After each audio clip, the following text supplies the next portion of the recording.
Hey guys, welcome to this new episode of my Project 2000 series.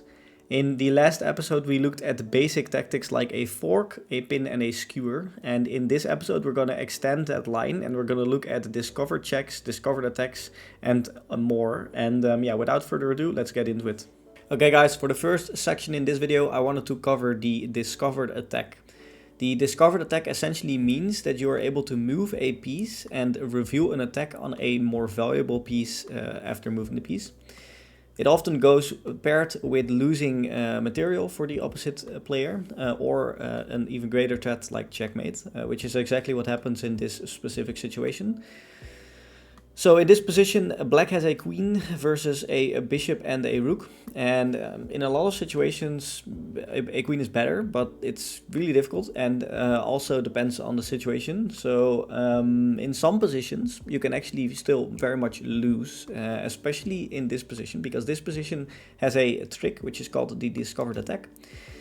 And the reason this works is because the black king has no escape. So the queen needs to cover the back rank in order for you not to lose. If there was some way for my rook to get here, or anywhere here actually, I would able to win. I would be able to win the game. The queen obviously always has the f8 square, but you know it is still very much winning for white if the queen and the rook gets exchanged, of course. In this position, white can play the move bishop g5, and the bishop g5 is a discovered attack. And the reason this works is because there is a piece coordination here that makes the white player very, very happy. And the reason this works is because once again the rook aims to d8 square, the bishop aims to d8 square. So the rook and the bishop are now collaborating together to deliver a very powerful check. And there are multiple ways black can play here. I mean, black can try to exchange the queen, but yeah, as you can see, I mean, even in this position, white is just completely winning. The pawns are rolling. If you sacrifice the bishop, keep your king in near the kings, you would be able to win this game very easily. So that is not an option. What is another option? Maybe black thinks, okay, I can go to b8 with my queen or something. But now the beautiful part, the bishop covers the d8 square, but the rook covers the d8 square as well. So rook d8 doesn't simply lose a rook, it loses the queen, because you need to take, otherwise it's checkmate. And once again, you're up a bishop. The pawns, even though they keep rolling, you bring your king, you bring your pawns to the other side of the board, and white will pretty easily win this game. For example, the only reason this move works and not, for example, bishop e3 is because bishop e3 doesn't cover the d8 square. So that's very important. So a discovered attack often leads to either winning some piece after the attack, or either threatening checkmate and having some final winning tactic here. So obviously this is the move here, like we mentioned. A very nasty move, especially for the black side, of course, because they are at this point, of course, they were winning, but not if they played like this. So now we have another example here, and this is actually also one that I will cover in the next video, but or in the next section actually. But discovered attacks don't only like the piece you move to unravel a discovered attack has like 3 different forms of making the attack work. So one is if you threaten checkmate. That's what we just saw. We just saw a piece move, attack a more valuable piece, and at the same time threaten checkmate. That is why that situation worked. Then we have another situation here in which we have a discovered check actually, and like I mentioned, I will cover this in more depth in the next section as well. But discovered check essentially means you are revealing a discovered attack, but at the same time giving a check. So once we move the knight here, we will give a check to the opponent's king. And the last situation in which a discovered check can work is if you have if you move a piece and attack a more valuable piece after. So we will cover that later. But for now, let's look at this specific example here. We are obviously playing with the white side, and there are 2 moves here that win the game for white. Both of them work.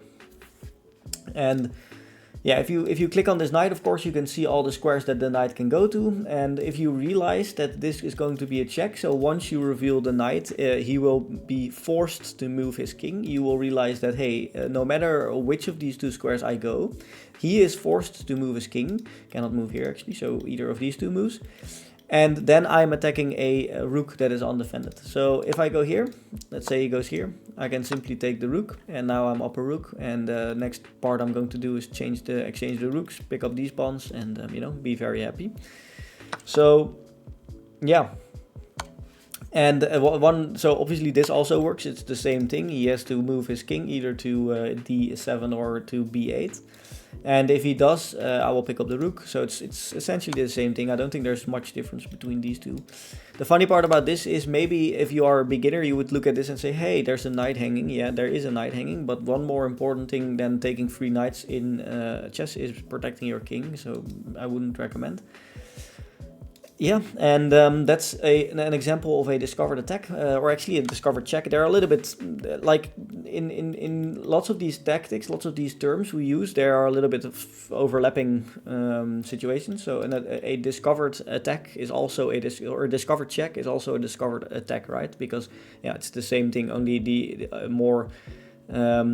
more descriptive one is the discovered check, because a check is every discovered check is a discovered attack, but not every discovered attack is a discovered check. That's what I wanted to say.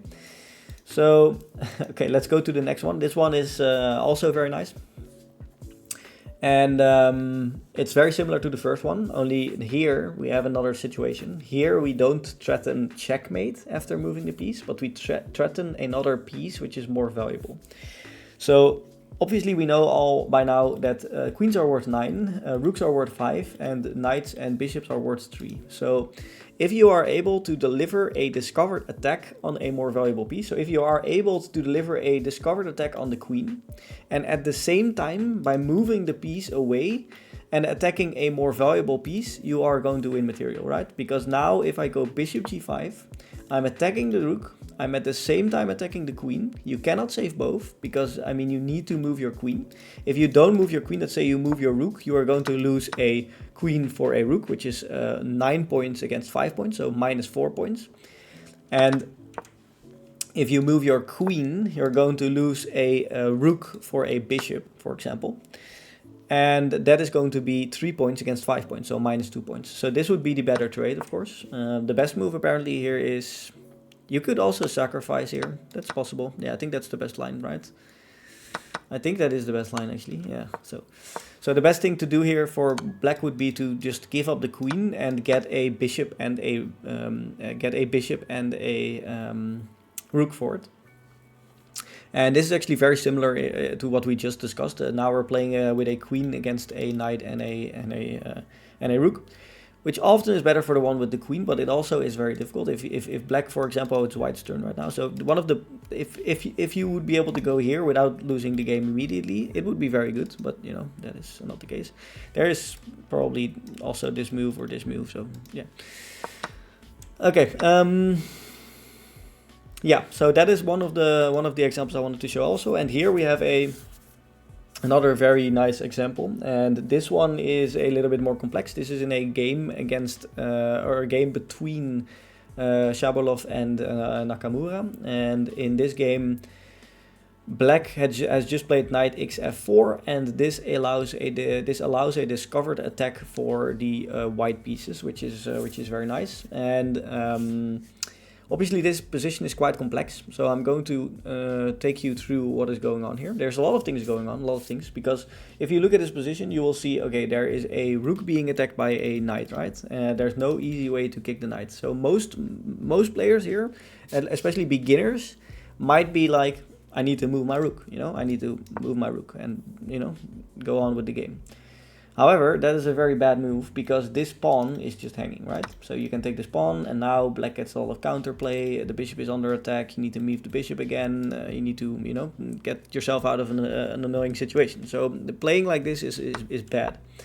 In chess, it's all about creating threats, right? It's all about making threats. It's about surprising your opponent, making threats, being the one that leads the battle. Essentially, that's essentially what it comes down to. You're gonna have to be the one that throws the punches, and that is why tactics are so important. Because if you don't realize there's a tactic, you are going to be the one who receives the punch instead of throwing it, right? And that's why tactics are so important, because you need to be the one who's throwing the punches. So in this position, it is Nakamura that plays knight d5, the discovered attack that essentially wins the game here. Because we have a queen which is now being attacked by a bishop, and the knight is being defended by the bishop. So if the queen would simply move here, which is not even possible, by the way. But if the queen would simply move here, let's say the rook wouldn't be here and the queen would move, you would be able to, I don't know, maybe take this, maybe take this. There's pieces to be taken here.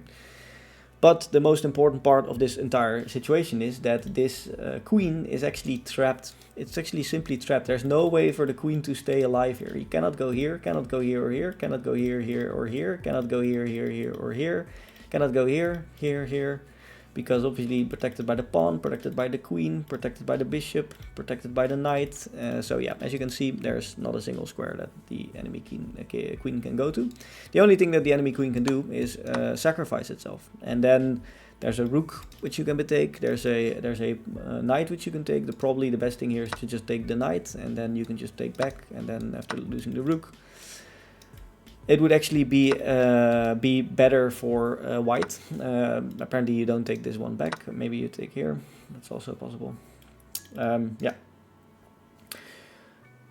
So yeah, a nice example of a discovered attack which actually traps the queen, and that's how tactics work. You know, you need to always, in chess, you need to always look out for moves like this. It's always, you have to scan the position, you have to realize, okay, this queen is being attacked by this bishop if I move the knight. That's what you have to realize, you have to see that. You have to see, okay, if I move my knight, this queen is going to be attacked, where does the queen go? Once again, it's about making threats. You have to make threats. Your opponent has to be the one who responds to your threats. That's what's the most important in chess. Okay guys, in this section I wanted to talk to you specifically about the discovered check, which is a form of a discovered attack in which you are threatening to attack the king, of course. So we already briefly had one puzzle, I believe the second one of the previous section, which was a discovered check. And this is another one, and this one, as you can see, it is very similar in terms of setup as it was in the previous one, in the previous puzzles. We have a rook on the C file, which is looking at the enemy king, and there is a knight in between, which we are free to move anywhere to unravel a discovered attack, I meant a discovered check. It's also a discovered attack, but I mean discovered check is more descriptive because of course that is what it is.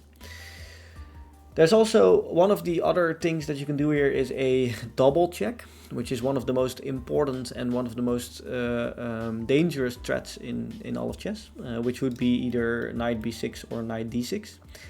In this position, however, both of those aren't really working because, I mean, I can go knight d6, yeah, of course, but after king d7, for example, what are you doing, right? Where are you going? What is the plan? There is no plan. You can take on b7, I guess you can do that.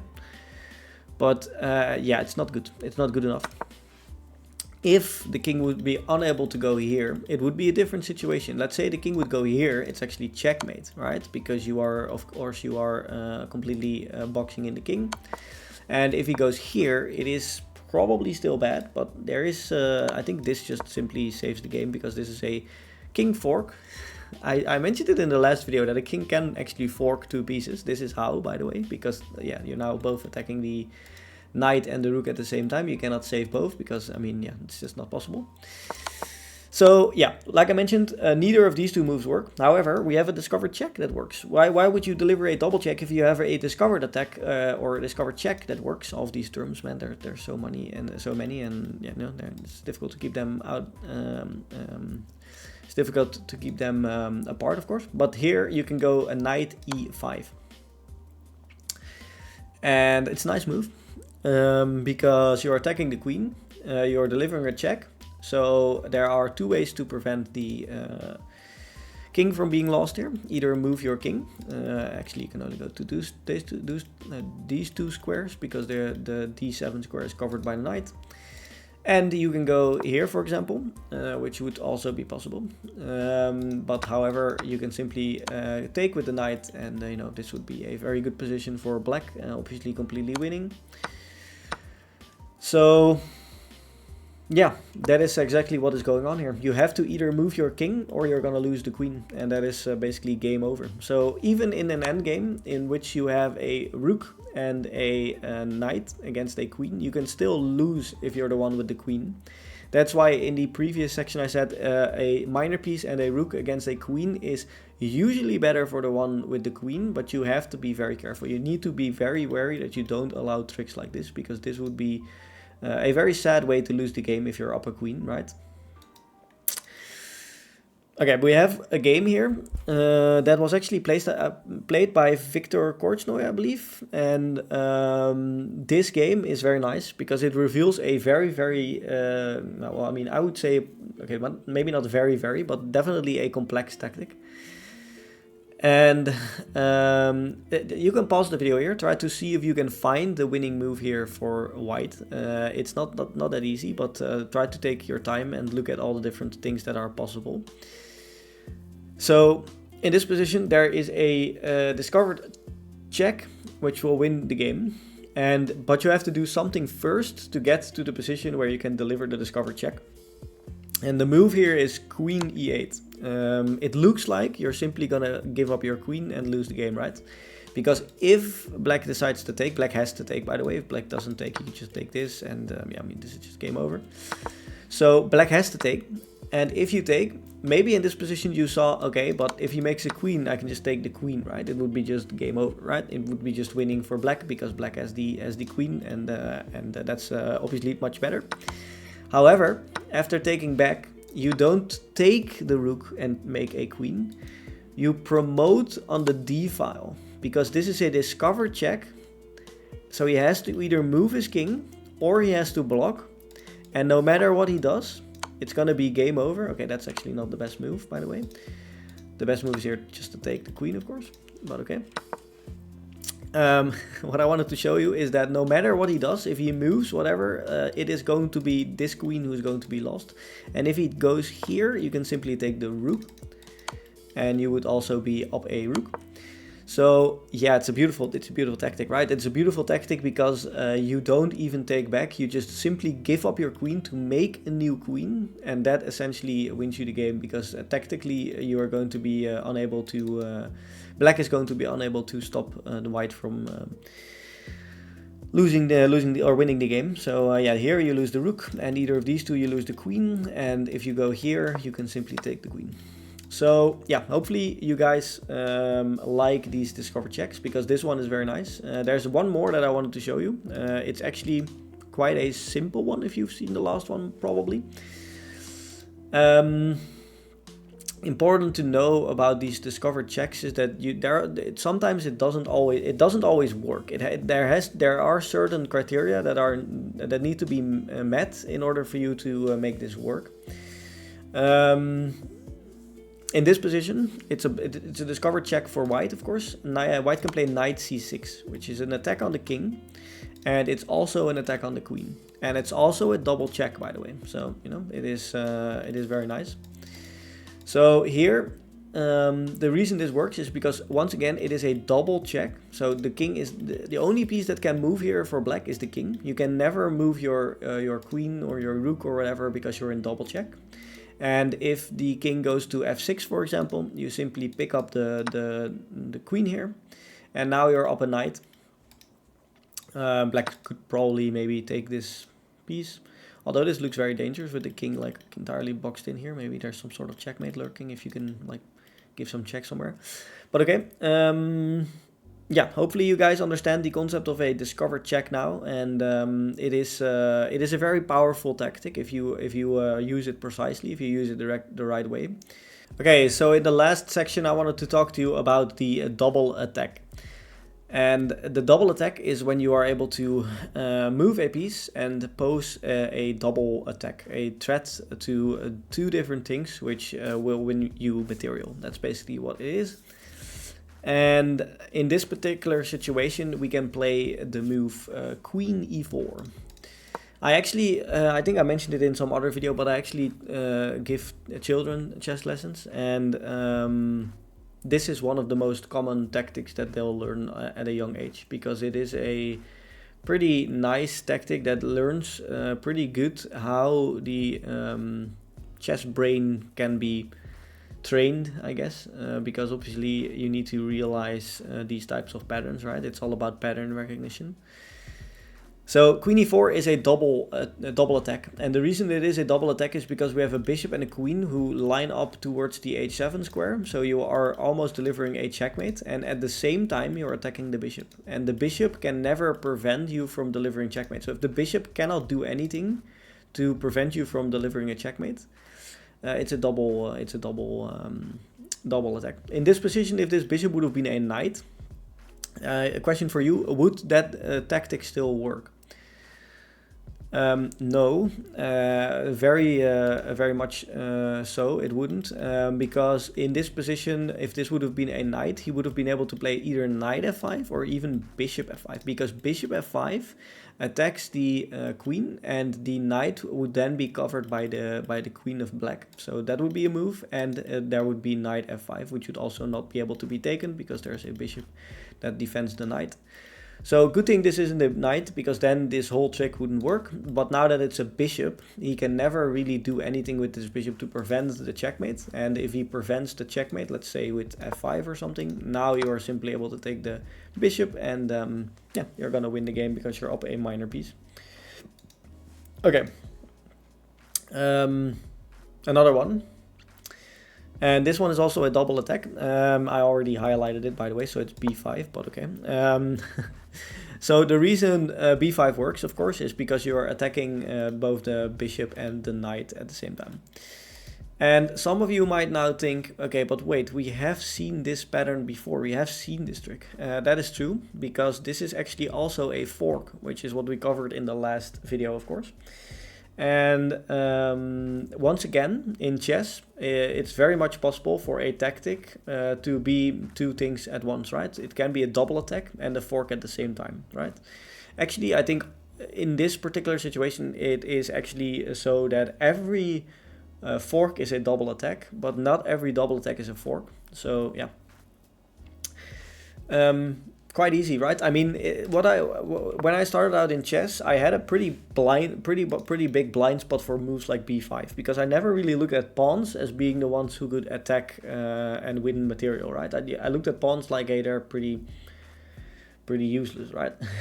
So they move up the board, but that's basically it, right? And sometimes they promote in the end game, that's good. But otherwise, I didn't really see or had the feeling for pawns being able to deliver tricks like this, but they very much can, because b5 is simply, I mean, you cannot really do anything. So yeah, it's simply winning you a piece, and that's always good in chess. Okay, so one last puzzle I wanted to take a look at is this position right here. Yeah, once again, try to find the double attack here. It's actually also a fork. Once again, I also covered a very similar puzzle in the first tactics video. This is actually a game between Kramnik and Vishy Anand, and yeah, I believe Anand was playing with the white pieces here, and in this particular situation, he had a move that wins the game. So if you haven't figured it out by now, it is going to be the move rook e5. And rook e5 wins because it attacks the knight and it attacks the bishop at the same time. If you remember the first video, if you have seen the first video, there's actually a fork situation which I explained, which is very similar to this one, only with much less pieces on the board. But the funny part is, here it works just as well, because if you trade queens, the same exact position is on the board. Actually, apparently, okay, you need to take back with the bishop. I haven't seen this yet, but okay. Why do you? Okay, so you need to take back with the bishop, because if you take back with the rook, there's not here. What is the move? Bishop x8-3. Wow. Okay, bishop x8-3. So you pose a threat to win the rook again. And if you go here, then you can just simply take. Okay. Yeah, so I hadn't seen that line particularly yet, but you can also take with the bishop, defend the a3 pawn, and now the same situation is on the board. There's a bishop and a knight which are attacked. If you move the knight, you cannot save the bishop, and if you move the bishop, you cannot save the knight. Very important that that criteria is met. If the knight would have been here, for example, there would just be knight d6, and the game would have been saved. Double attacks, I mean, yeah, it's very similar to a fork in some positions. Like I mentioned, all forks are double attacks, not all double attacks are forks. Hopefully you guys learned something, and yeah, that's going to be it. Okay, hopefully you guys learned something in this video. It was about more complex tactics, and we will continue with this series with even more complex tactics. So if you enjoy these, hopefully you will be able to see even more videos related to tactics in the future. And yeah, leave a like if you want to see more, and see you guys in the next one. Bye.